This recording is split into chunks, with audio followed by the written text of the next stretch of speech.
Welcome to মন class channel. আজি আমি ক্লাছ 6ৰ দ্বিতীয় খণ্ডৰ অধ্যায় 12 প্ৰাকৃতিক সম্পদ এই পাঠটোৰ অনুশীলনী প্ৰশ্নসমূহ আলোচনা কৰিম।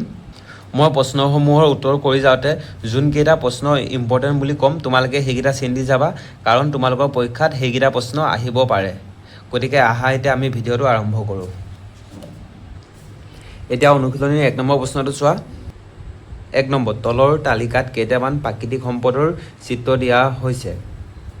তালিকাৰ সোঁফালে নৱীকৰণযোগ্য আৰু অনৱীকৰণযোগ্য প্ৰাকৃতিক সম্পদৰ বিকল্প দিয়া হৈছে।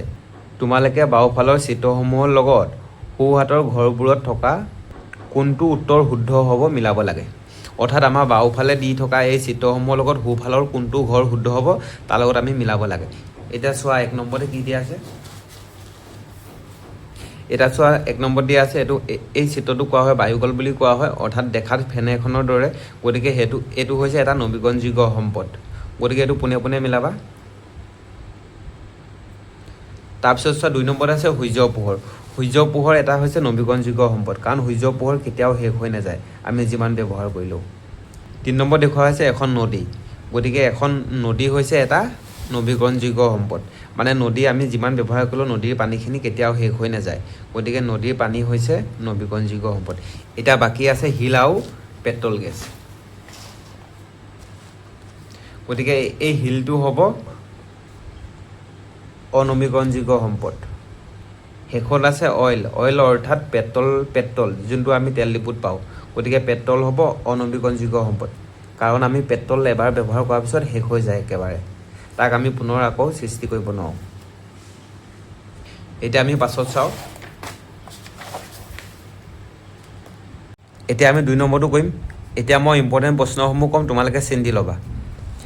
এতিয়া 1 নম্বৰটো চোৱা, যিবোৰ সম্পদ ব্যৱহাৰ কৰাৰ পিছত পুনৰ সৃষ্টি কৰিব নোৱাৰি তেনে সম্পদক কি বোলে।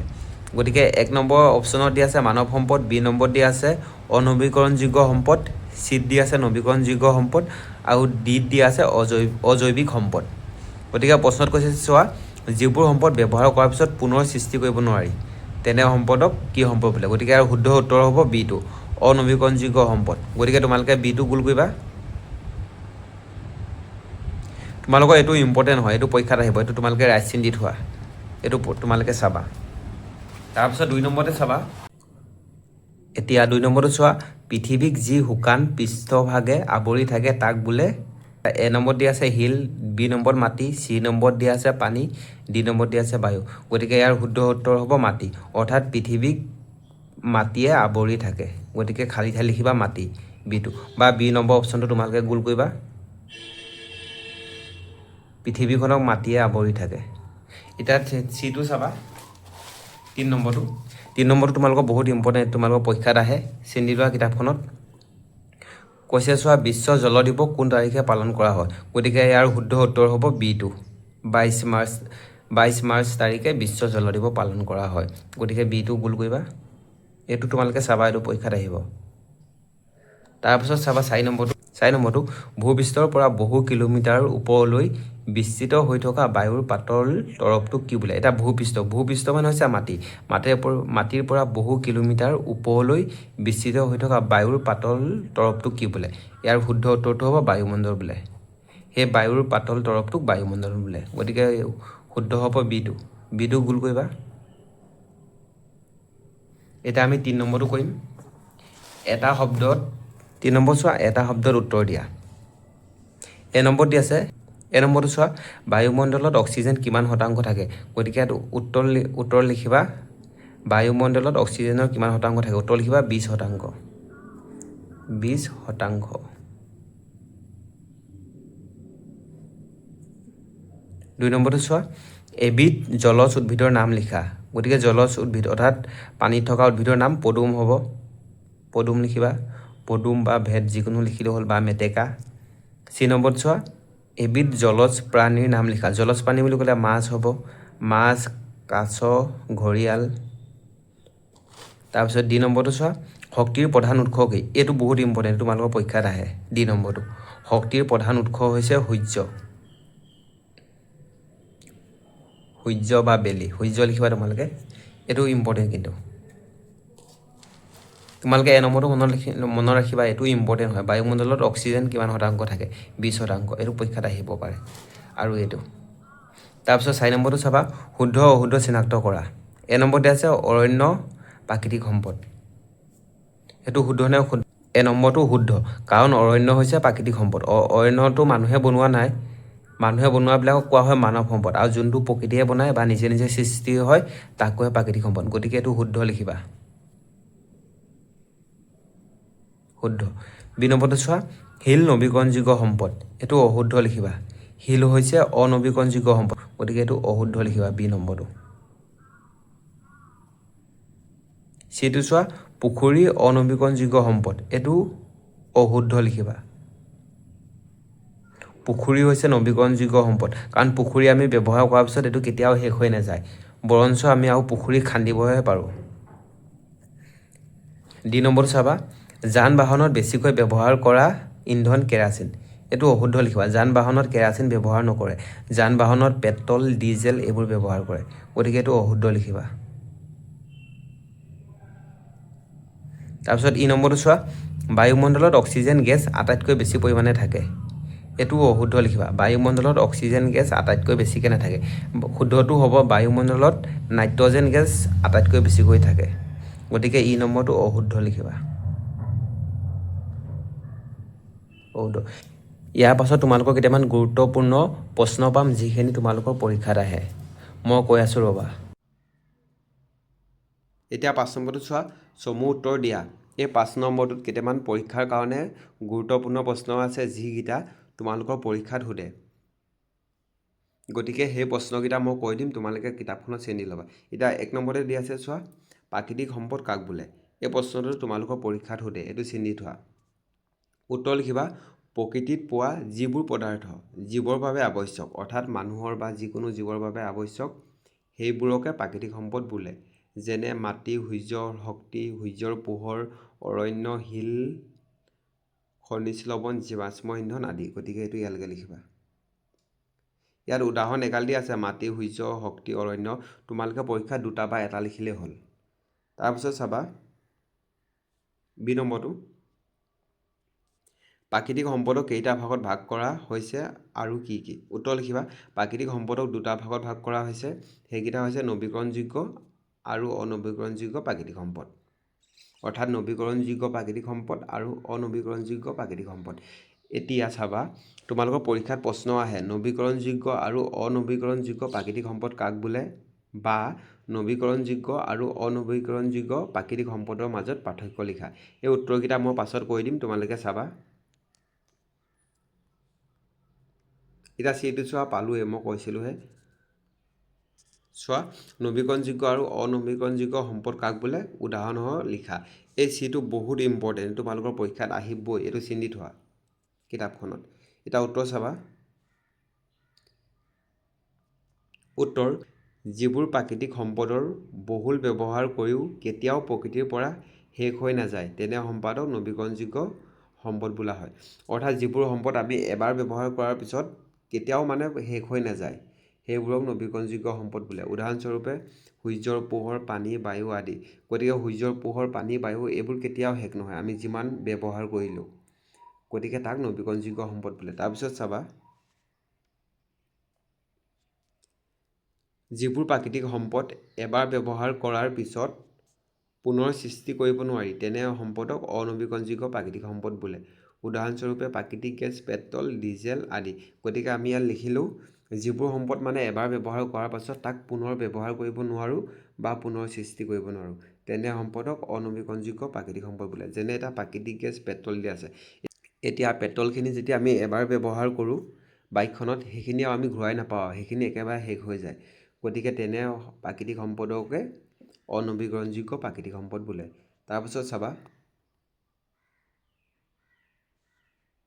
ডি নম্বৰটো।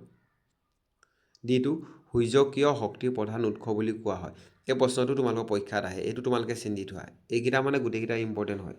উত্তৰ লিখিবা, সূৰ্যক শক্তিৰ প্ৰধান উৎস বুলি কোৱা হয় কাৰণ সূৰ্যৰ পোহৰে উদ্ভিদৰ খাদ্য প্ৰস্তুত কৰাত সহায় কৰে। পৃথিৱীৰ সকলো জীৱক পোহৰ আৰু তাপ দিয়ে। তাপ দিয়ে সূৰ্যই, সেয়েহে সূৰ্য হৈছে সকলো শক্তিৰ প্ৰধান উৎস। গতিকে এইটো ইয়ালৈকে লিখিবা। তাৰপাছত চাবা, তাৰপাছত এইটো বৰষুণৰ পানী কিয় সংৰক্ষণ কৰিব লাগে? এইটো ইমান এটা ইম্পৰ্টেণ্ট নহয়, এইটো পৰীক্ষাত নাহে। উত্তৰ লিখিবা।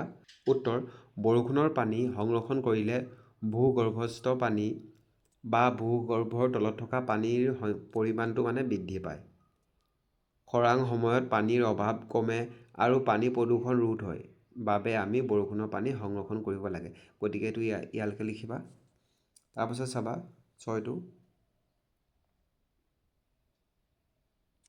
6টো বিকল্প শক্তিৰ ব্যৱহাৰ কিয় কৰিব লাগে? উত্তৰ লিখিবা। জীৱাশ্ম ইন্ধন সীমিত আৰু বায়ু প্ৰদূষণ সৃষ্টি কৰে। ই শেষ হৈ যাব পাৰে। সেয়েহে পৰিৱেশ সংৰক্ষণ কৰিবলৈ আৰু ভৱিষ্যত প্ৰজন্মৰ বাবে শক্তিৰ সংৰক্ষণ কৰিবলৈ সৌৰ শক্তি, বায়ু শক্তি আদি বিকল্প শক্তি ব্যৱহাৰ কৰিব লাগে। এতিয়া এই প্ৰশ্নটো ইম্পৰ্টেণ্ট হয়, এইটো চিনি থবা, এইটো তোমালোকৰ পৰীক্ষাত আহিব। এতিয়া আমি ইয়াত লিখিছোঁ সৌৰ শক্তি। সৌৰ শক্তি মানে যোনটো আমি চলাৰ ব্যৱহাৰ কৰোঁ সেইটো কোৱা হয় সৌৰ শক্তি। বায়ু শক্তি মানে যোনটো আমি বায়ুকল ব্যৱহাৰ কৰোঁ, অৰ্থাৎ ফেনৰ নিচিনা এখন পাংখা থাকে, সেইখন বতাহৰ দিশত ঘূৰি থাকে। গতিকে তোমালোকে 6 নম্বৰটো চাবা, 6 নম্বৰটো ইম্পৰ্টেণ্ট হয়।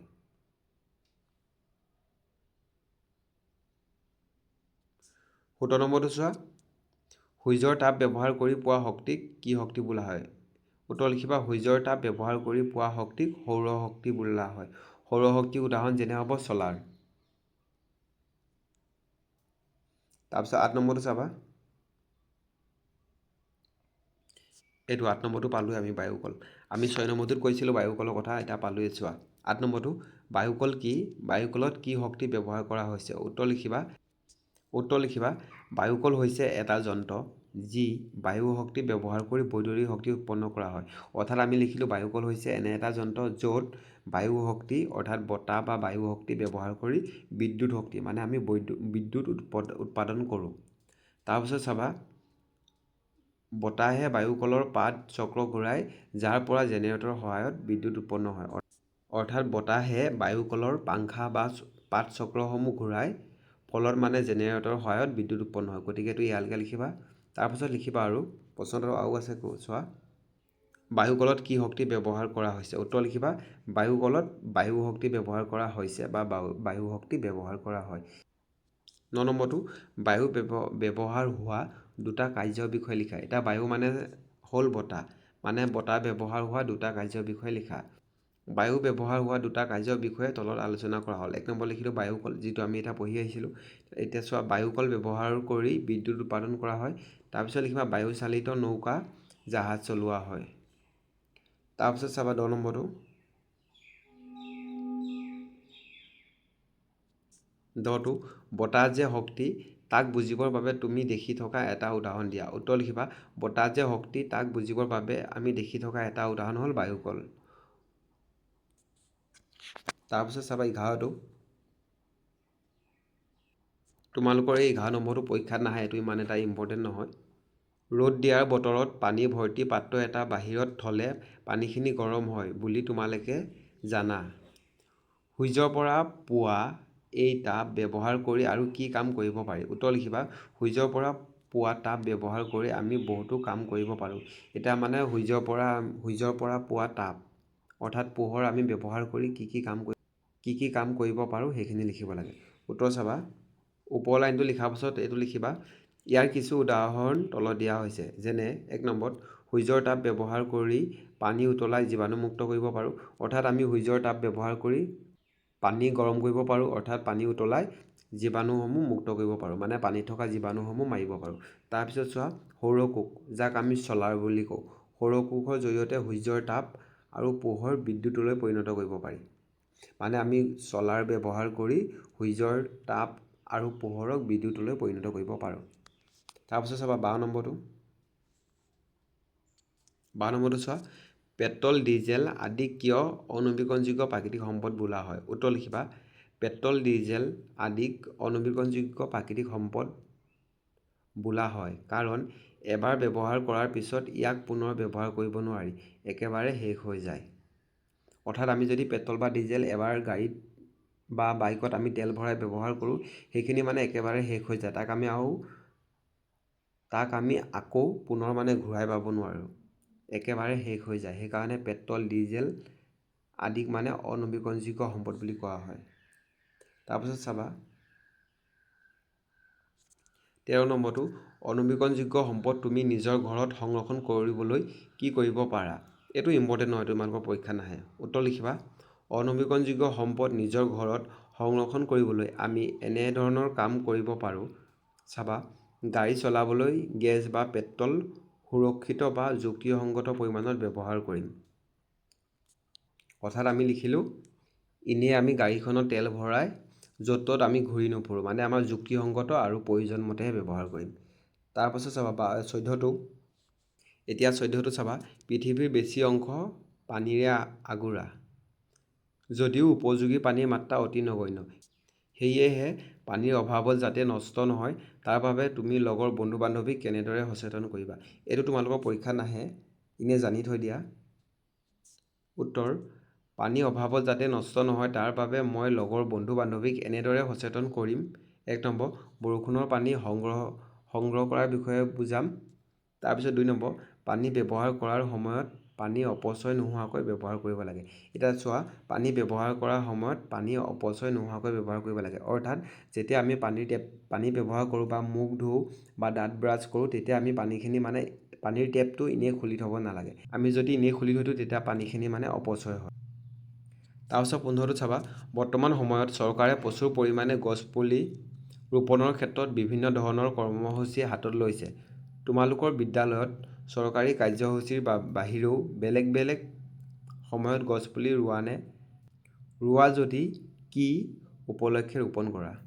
অৰ্থাৎ প্ৰশ্নটোত কৈছে তোমালোকৰ বিদ্যালয়ত চৰকাৰী কাৰ্যসূচীৰ বাহিৰেও গছপুলি ৰোৱানে? আৰু যদি গছপুলি ৰোৱা, কি উদ্দেশ্য বা কি লক্ষ্যৰে বা কি উপলক্ষৰে ৰোপণ কৰা? অৰ্থাৎ তুমি কি লক্ষ্য বা উদ্দেশ্যত ৰোৱা? উত্তৰ লিখিবা, হয়, আমাৰ বিদ্যালয়ত চৰকাৰী কাৰ্যসূচীৰ বাহিৰেও বিভিন্ন উপলক্ষত গছপুলি ৰোপণ কৰা হয় বা ৰোৱা হয়। তাৰপাছত লিখিবা,